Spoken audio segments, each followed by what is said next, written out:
I finally bought the house I had pictured for most of my adult life and invited my family to celebrate. Nobody came. The next morning, my father sent one message: "We need to discuss what you've done."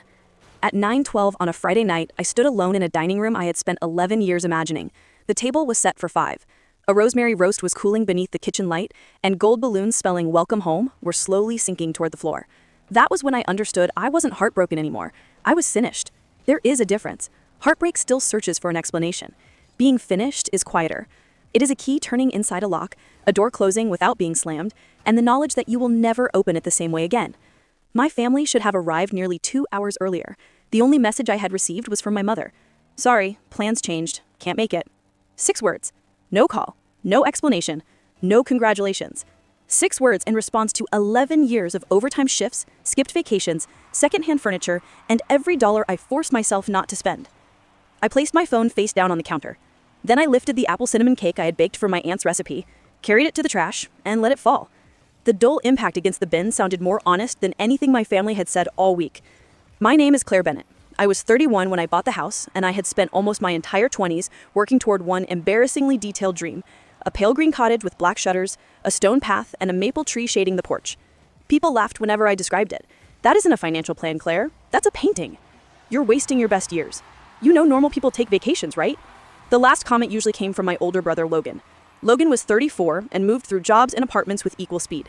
At Christmas dinner, he once told our relatives that I treated saving money like a competitive sport and happiness like an unnecessary expense.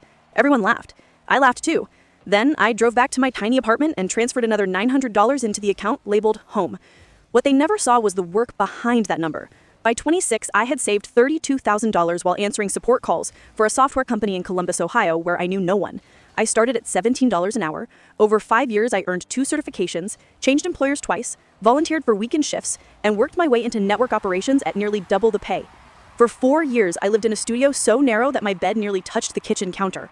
I drove a faded 2013 Toyota Corolla with a cracked dashboard and more than 180,000 miles.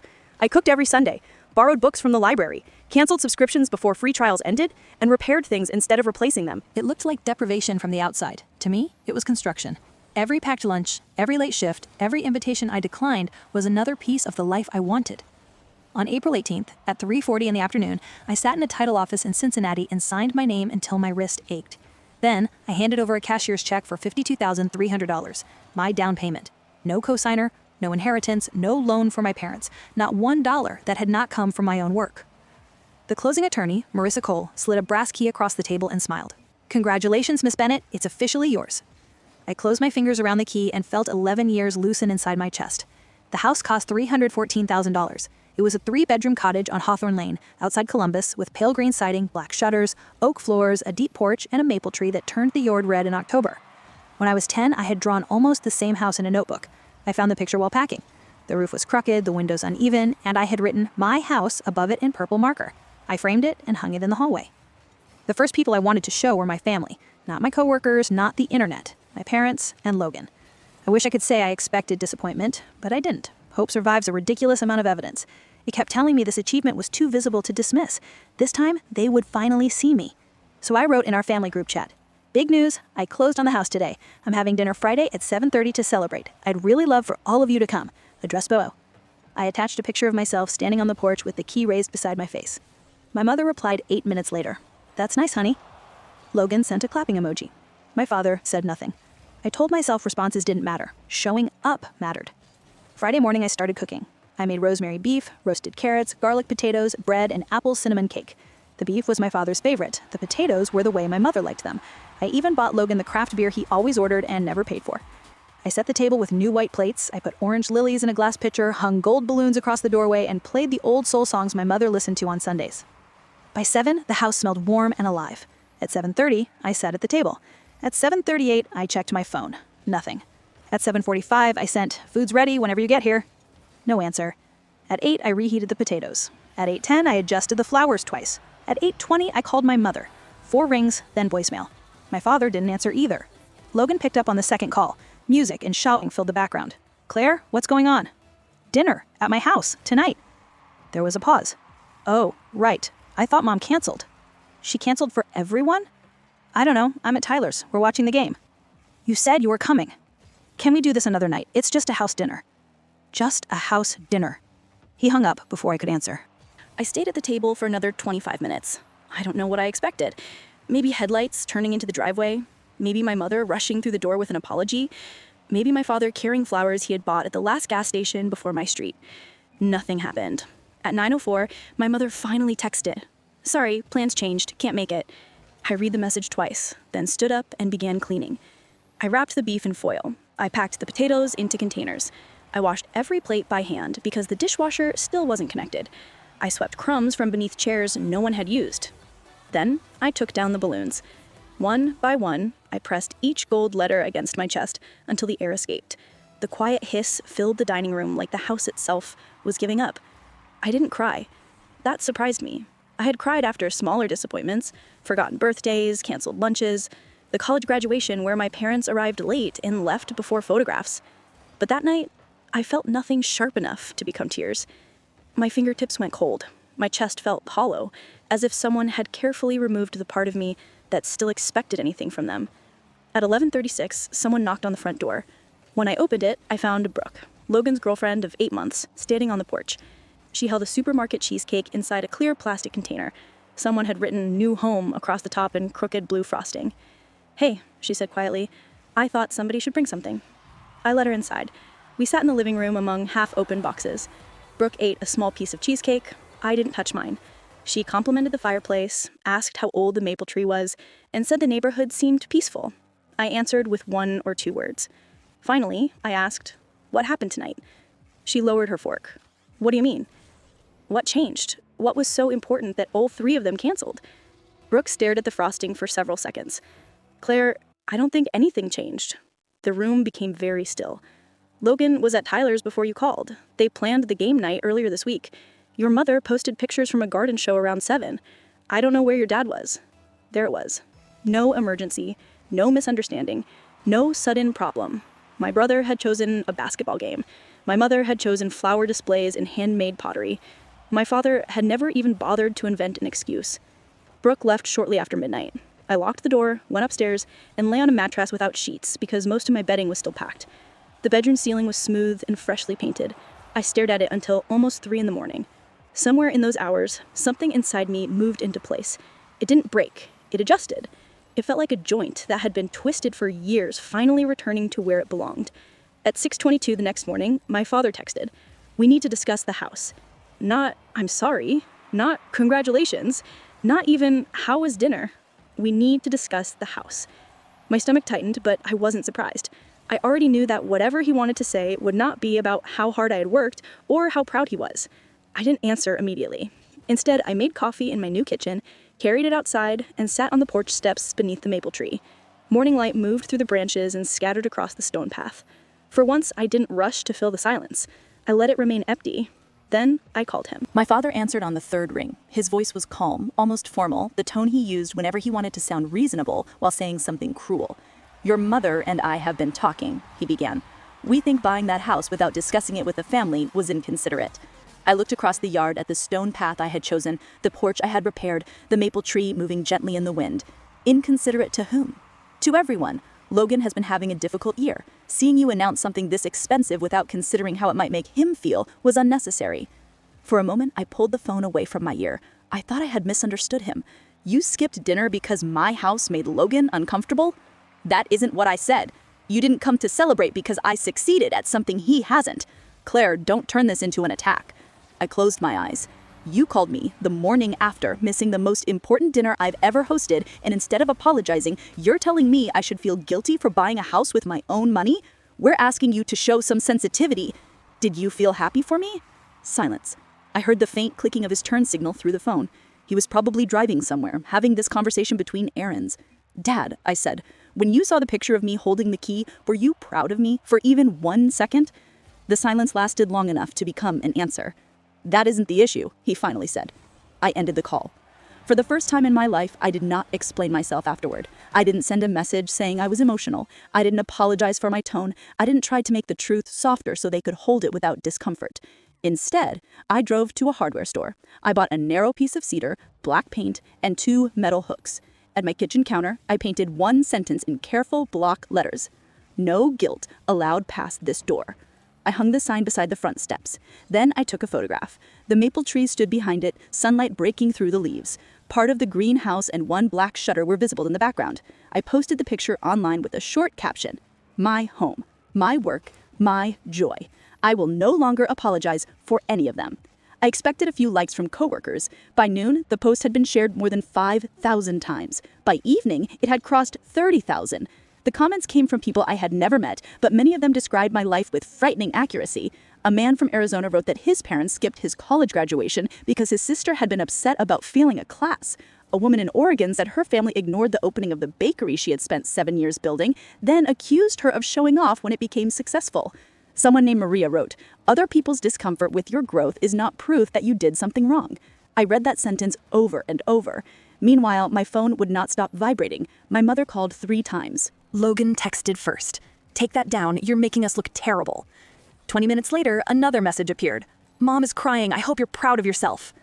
My father left a voicemail just before 5. "You are embarrassing this family. We did not raise you to expose private matters online. Remove the post tonight, or your mother and I will have to reconsider our relationship with you." Reconsider our relationship? I listened twice, then I saved the message. They spoke as if a relationship were something they had carefully built, and I was threatening to destroy. But relationships require presence. They require showing up. I had spent 31 years setting places at tables for people who always found somewhere else to be. I did not remove the post. Monday morning, my phone rang at 7-Eleven. The number was unfamiliar. I nearly ignored it, but something made me answer. "Miss Bennett, my name is Rebecca Sloan. I'm a reporter with the Columbus Dispatch. I saw your post. It's spreading quickly, and I wondered whether you'd be willing to talk about what happened." My first instinct was to say no. I had already shared more than I normally would. The idea of telling a stranger about the dinner, my family, and the years behind the house made me feel exposed. But Rebecca didn't sound excited by the drama. She sounded careful. So I agreed.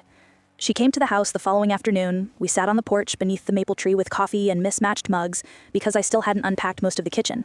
For nearly 90 minutes, I told her everything, not only about the empty dinner table, but about the 11 years before it, the extra shifts, the savings account, the apartment, the car, the certifications, the way my family laughed at my discipline and then resented the result.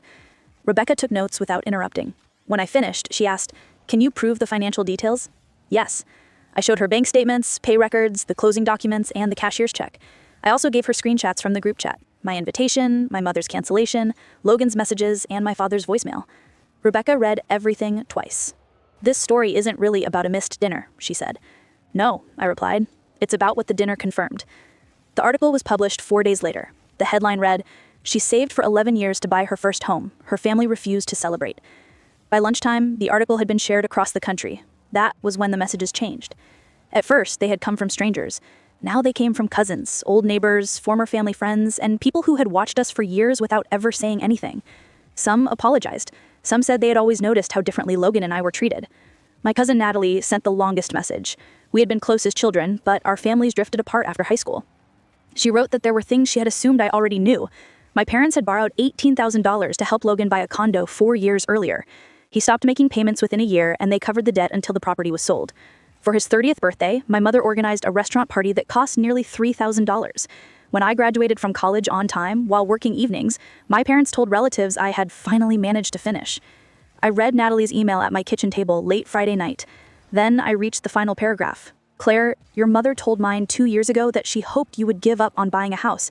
She said Logan was already struggling with confidence, and if you succeeded, it would make him feel like a failure. I'm sorry, but she wasn't worried about you becoming obsessed. She was worried you might actually do it." I set my phone down. For several minutes, I couldn't move. The truth wasn't that my mother had failed to understand my dream. She had understood it perfectly. And she had hoped I would fail. I walked to the bathroom and turned on the cold water. A therapist later taught me that cold water on the wrists can interrupt panic. At the time, I only knew I needed something real to touch. I stood there breathing and letting the truth settle into place. My mother had not missed the dinner because she was busy. She had missed it because she resented what the dinner represented.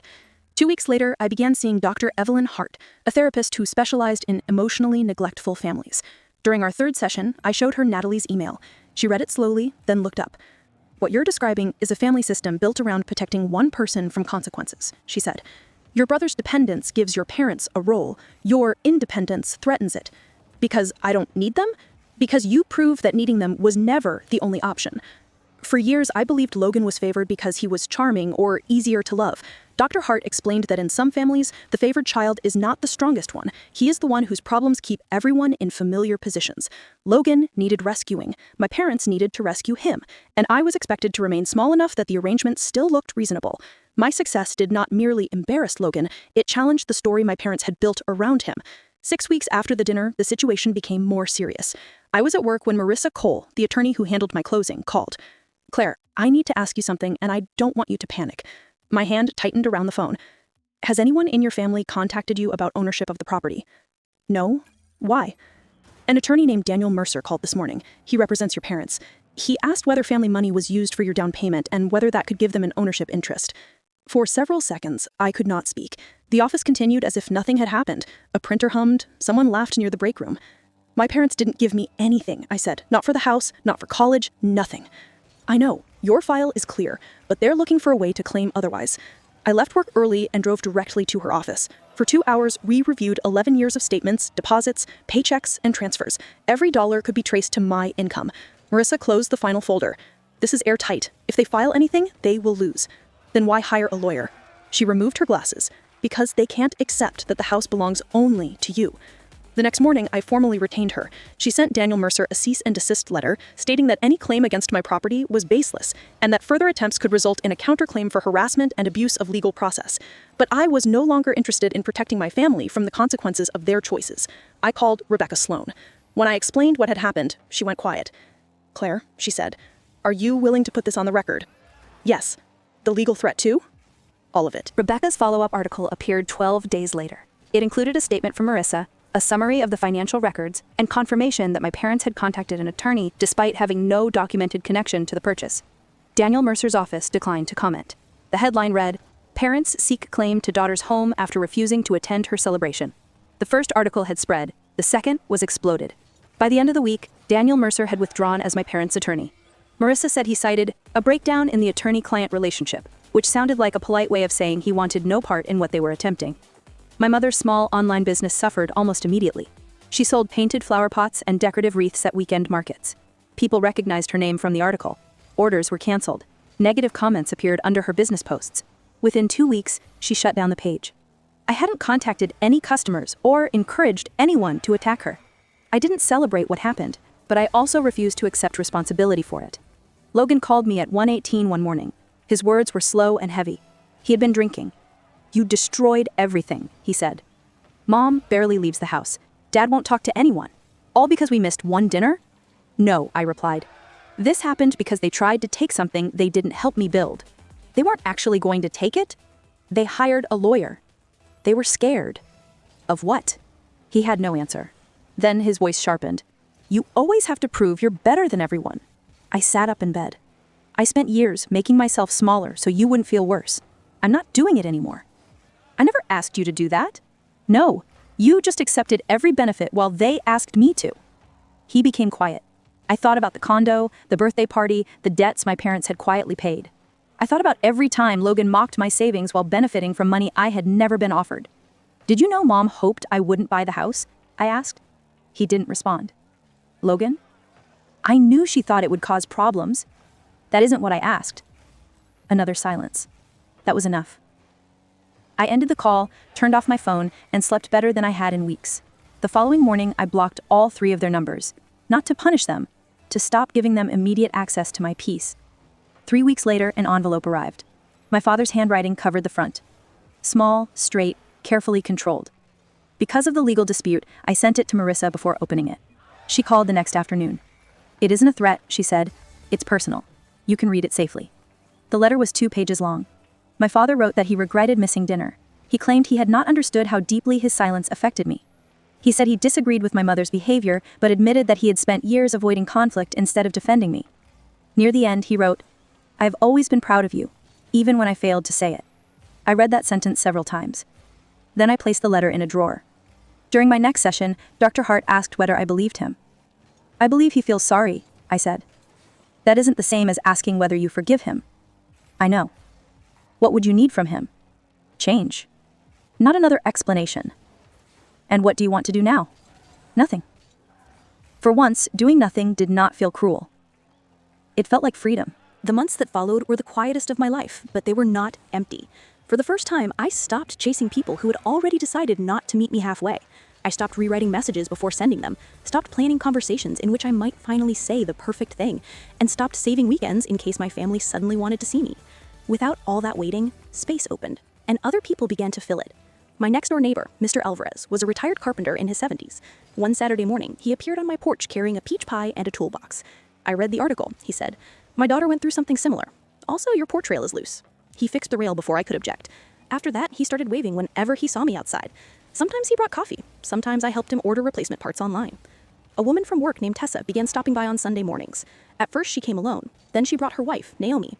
A few weeks later, they brought their 8-year-old daughter, who spent an hour drawing the maple tree at my dining table. The picture was crooked and bright. I framed it beside my childhood drawing. People arrived gradually. A neighbor recovering from surgery needed groceries. A coworker needed somewhere quiet after a breakup. A teenager from 3 houses down saw me working on my laptop on the porch and asked what I was doing. Writing a script, I told him. For what? To automate a report? Can you teach me? His name was Eli. He was 13 and endlessly curious. The next Tuesday, he returned with an old laptop and 2 friends. Within a month, 4 kids were sitting on my porch twice a week learning basic coding. I taught them variables, loops, and simple guessing games. They complained when something failed and cheered when it finally worked. Eli built an expense tracker for his mother after hearing her worry about bills. When he showed it to her, she cried. Then he looked at me, alarmed. Did I do something wrong? No, I said, trying not to cry myself.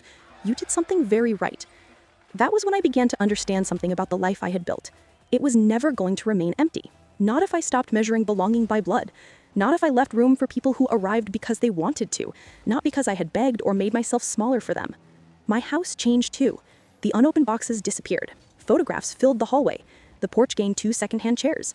There were always extra mugs in the kitchen and shoes by the door that did not belong to me. The dining table no longer looked like a monument to one terrible night. It became the place where Tessa helped her daughter with homework, where Mr. Alvarez argued that store-bought pie could be better than homemade, and where the neighborhood kids covered notebooks with diagrams and bad jokes. 7 months after the dinner nobody attended, I decided to host another one. Same table, same white plates, different guests. I chose sunflowers instead of lilies because Mr. Alvarez said they made a room look less serious. I cooked rosemary beef again, but this time I added red wine to the sauce after Tessa insisted it would improve everything. Naomi brought roasted vegetables. Mr. Alvarez arrived with 2 pies and refused to admit which one came from a store. The playlist began with old soul music, but Eli added newer songs when he decided my choices were historically important but emotionally sleepy. 9 people came. Mr. Alvarez, Tessa, Naomi, and their daughter Sophie, Eli and his mother Vanessa, 2 women from my office, and a quiet neighbor named Ben who had repaired my mailbox after a storm without ever mentioning it. Nobody arrived late. By 7:30, every chair was occupied. At first, I kept waiting for something to go wrong. Whenever someone checked a phone, I expected an excuse. Whenever headlights moved past the window, I imagined my parents pulling into the driveway, demanding that I explain myself. But the phones went back into pockets, the headlights continued down the street, and the evening remained ours. We ate until the serving dishes were nearly empty. Sophie asked why adults pretended vegetables tasted good. Mr. Alvarez told her it was part of a secret agreement people signed when they turned 30. Eli tried the apple cinnamon cake and announced that it was better than anything sold in a bakery. I'll accept that as a professional review, I said. At 9, nobody stood up to leave. At 10, Ben was telling a story about accidentally locking himself inside his own garage. Tessa laughed so hard she spilled water across the table. Naomi threw her a towel, and Mr. Alvarez complained that young people had no respect for furniture. The house felt completely different from that first dinner. The walls were the same, the plates were the same, even the small scratch near the table's edge was still there, but the silence was gone. Warmth moved through every room, created not by candles or food, but by people who had chosen to be present. I stood in the kitchen doorway holding an empty serving bowl and watched them. For a moment, the 2 dinners seemed to exist on top of each other. I could see the cold food from 7 months earlier, the untouched glasses, the balloons collapsing toward the floor. I could see myself sitting alone, checking my phone, still believing that one perfect evening might finally make my family value me. Then Sophie called from the table. "Claire, come back! Mr. Alvarez is cheating." "I am not cheating," he protested. "I am improving the rules." I returned to my chair. Nobody had saved me a place out of obligation. They had kept it open because they noticed I was gone. Near midnight, the last guests finally left. Mr. Alvarez carried the empty pie dishes home. Tessa hugged me twice. Eli promised to finish the program he had been building before Tuesday. When the door closed, the house became quiet again. But it was a different kind of quiet. There were glasses on the table, crones on the floor, and a child's sweater hanging over one chair. Evidence that people had been there. Evidence that they had wanted to stay. I began gathering plates, then stopped. For years, I had believed the house would prove something, that it would prove I was disciplined enough, successful enough, worthy enough to be celebrated. Standing in that dining room, I finally understood that the house had never been a test, and my family's absence had never been a verdict. The house was simply a house. 3 bedrooms, a roof, pale green walls, black shutters, a maple tree whose roots had been growing beneath the yard long before I was born. It could not make my parents love me correctly. It could not turn Logan into the brother I had spent years hoping he might become. It could not rewrite the birthdays, graduations, promotions, and ordinary afternoons when I had looked toward the door and waited for people who were never coming. But it gave me somewhere to stop waiting. That was its real gift. Almost a year after I bought it, another letter arrived from my father. This one was shorter. He wrote that he had started therapy. He said he was learning how often he had mistaken avoiding conflict for keeping peace. He did not ask me to forgive him. He did not blame my mother or mention what the articles had cost them. He only wrote, "I understand that an apology does not earn access to your life. I will respect whatever distance you need." I showed the letter to Dr. Hart. "This sounds different," I said. "It does. Do you think he means it?" "Probably, but you don't have to make a permanent decision today. For most of my life, I believed every family problem required an immediate response. I thought silence was dangerous, distance was cruel, and boundaries had to be justified until everyone agreed they were reasonable. Now I understood that some answers could wait. I placed the second letter beside the first one. I did not call him, but I did not throw it away either. Logan never apologized. He sent one email several months later saying he had moved to another city and was trying to get things together. Most of the message explained why none of what happened had really been his fault. I did not reply. My mother contacted me through Natalie once. She said she missed me and wanted to put the past behind us. I told Natalie that putting something behind you requires first admitting what it was. No further message came. My life continued. I was promoted again at work. The coding group grew from 4 children to 9, so we moved from the porch to the dining room whenever it rained. Mr. Alvarez built us a long wooden table from leftover lumber. Eli painted a small sign for it, the Hawthorne Tech Club. The letters were uneven. I hung it anyway. On the anniversary of my first night in the house, I woke before sunrise and carried coffee onto the porch. The neighborhood was still quiet.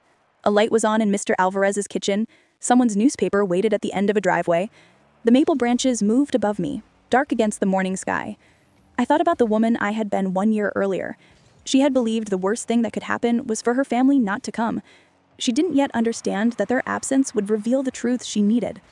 Sometimes people leave an empty chair at your table, and you spend years staring at it, convinced the emptiness means something is wrong with you. Then one day, you remove the chair. You make room. And someone else arrives carrying pie, a toolbox, a broken laptop, or nothing at all except the sincere desire to stay. That morning, I unlocked the front door before anyone knocked. The sign beside it had faded from rain and sunlight, but the words were still visible. No guilt allowed past this door. Inside, the house held photographs, muddy shoes, unfinished projects, extra coffee cups, and more love than I had ever imagined when I drew it as a child. The first dinner had filled those rooms with absence. Everything that came after filled them with belonging. And at last, so did I.